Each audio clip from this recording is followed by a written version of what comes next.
everybody, this is Bobby with Bobby Stamps, and I just want to show you a video how to make this super sweet card.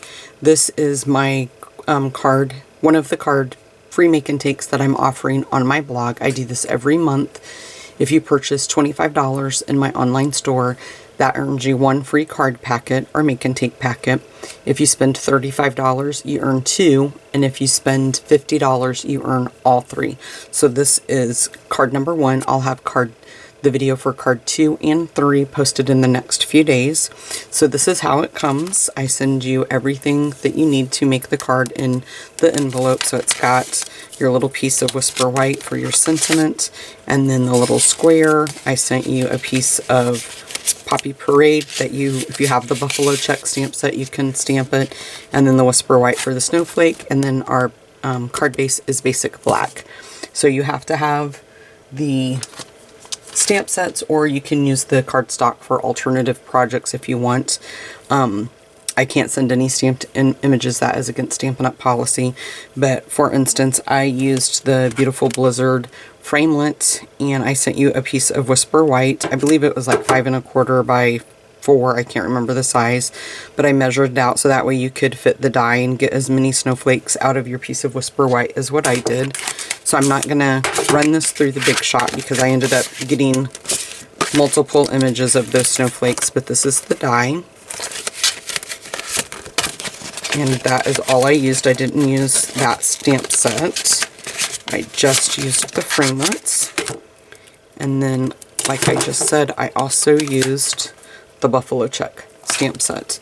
And then I used this 10, I believe the name of this is Christmas Traditions, and it's actually on the discounted items on my blog right now. But I've taken the little punch that comes with that. It comes right here, already out, and then I've taken the little stamps that were right there already out, and then you get 2 ink spots. You get a Real Red and a Call Me Clover, okay?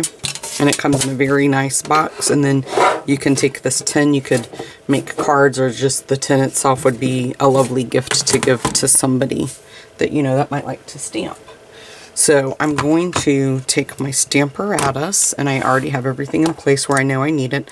I like to cut my paper a little bit bigger than what I actually need, so that way I can cut it down if I need to. And I just cleaned this, so I hope that I got the water off of it good enough that I let it dry. Give it enough drying time. I think I did, but we'll see. Okay. And then you just want to push down, and I have tried this both ways. If you have photopolymer, it says you need the rubber. I'll show you.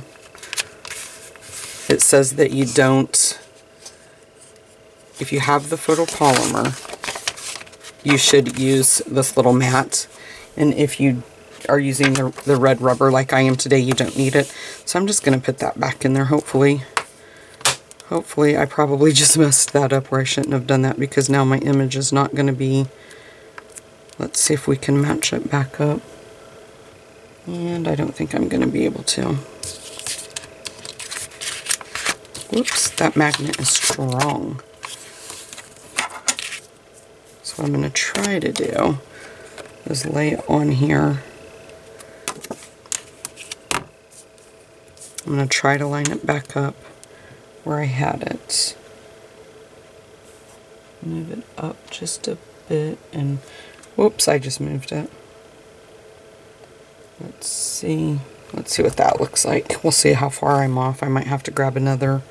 I'm way off, so you know what, I'm just going to flip it over, and we'll use this side. It's for demonstrations purposes only anyway.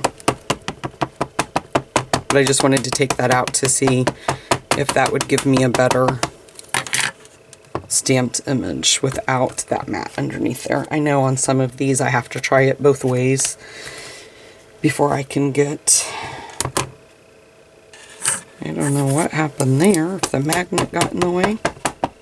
Let's try it again. Nope, the magnet should not have been in the way, so I'm not sure why that didn't stamp that first time. And it's still kind of, let's just keep I know in the original one it took me about 3 or 4 before I was happy with my coverage. It's a big stamp. I have small hands. It makes it kind of hard. You just have to keep doing it. That's the good thing about the Stamparatus, though. As long as you don't move your magnet, you can keep going, and you can see I can just keep going and going and going as many times as I need to get the good coverage that I need.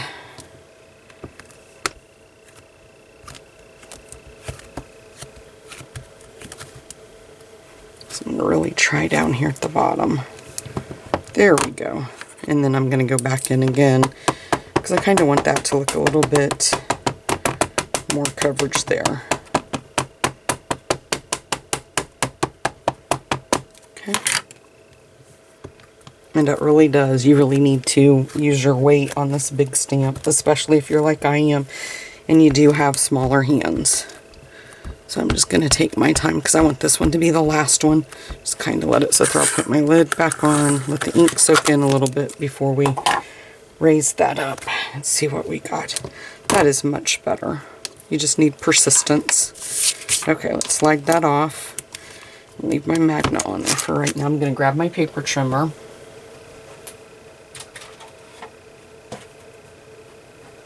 And we're going to trim this down to 4 by 5 1/4. Let me move that out a little bit so you guys can see. So what I'm going to do is trim. I know I need it to be 5 1/4, so I'm just going to do it that way. And then trim it off down here. And then we need it to be 4. So I'm going to just trim, I just want it to look like it wasn't trimmed on purpose. I don't want everything to be like clean lines. So let's move that into 4. Okay, that looks really good. And then we'll just grab our card base. And I'm going to put some snail. I'm just going to score that again. It doesn't seem like it got a very good score. And just grab some snail. Make sure I put it on the ugly side. After all that hard work, I think I'm going to turn it this way. Okay. And then we'll just take our black square, if I can find it. Hold on a minute. I left it over by my Big Shot. No matter how prepared I think I am to start these, I find out once I start that I'm not. Okay, so we'll just put that right down in the middle. With those checks, it's kind of hard now to see if I got that straight, so I'm just going to pop it up. It did look a little bit. There we go. That looks better. And then we'll just take our sentiment. I'm just going to move my snowflakes off really quick. And then I'm just going to take my piece of Whisper White, open up the Memento Black again, and ink up the sentiment that says, "Have a Holly Jolly Christmas." Just stamp it on that piece of Whisper White. Grab that punch. And then we're just going to center it the best you can. I'm just trying to eyeball it. Pop that out.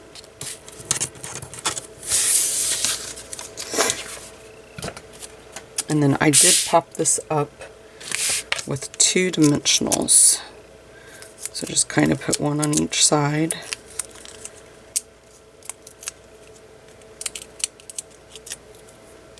And then you're just going to put this right in the center of your square.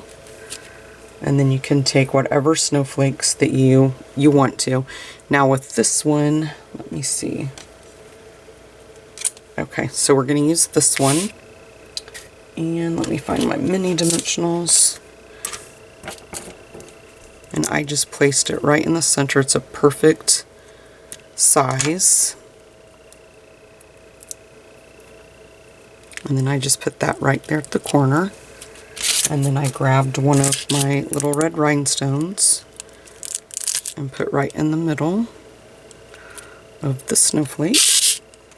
And then I just wanted to show you this little trick what I did was with one of the smaller, I hope you guys can see that, one of the smaller snowflakes that got punched out, I just put a mini dimensional and then laid the bigger snowflake on top, and there was enough of the dimensional stickiness where this one would stick. And then if you wanted to use this one, say here, you could put a red rhinestone, and then that way it would stick and not fall through.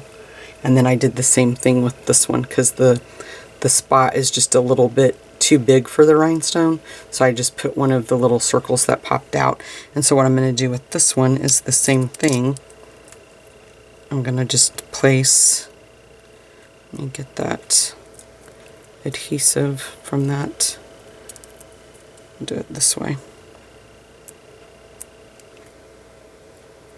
and just place it right in the middle. The other piece of adhesive from that mini dimensional got stuck to this one. There we go. Boy, that thing was holding on for dear life. And then I'm going to put that in the middle, and the reason I did that was, like I said, that circle is kind of small, so this way it's got a place for the snowflake to set. And then we'll just go ahead and use this big one. Let's put it, and you can change it up too. It doesn't have to be like I did it on the original card. I think we'll put this one right there. And you could also, you know, use the other small one up there like I did. You get so many snowflakes with that die that you could use however many you wanted. So let's just put this one kind of right there. And then I'm just going to take a red rhinestone again and pop it right there in the center. Okay, and let me just show you guys what I mean. So like with all of these, like this big snowflakes, the one I just used, this is the center that popped out. It pops out when you die cut it. So I just took a dimensional and put on the back of there, and then layered that on the back of there. You could use snail, whatever, just something that's going to hold it on there, so that way you can put your rhinestone on there. Okay.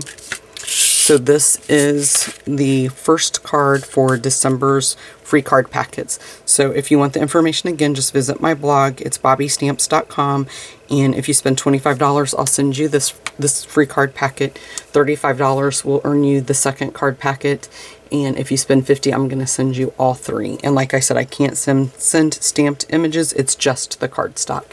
Thanks, guys.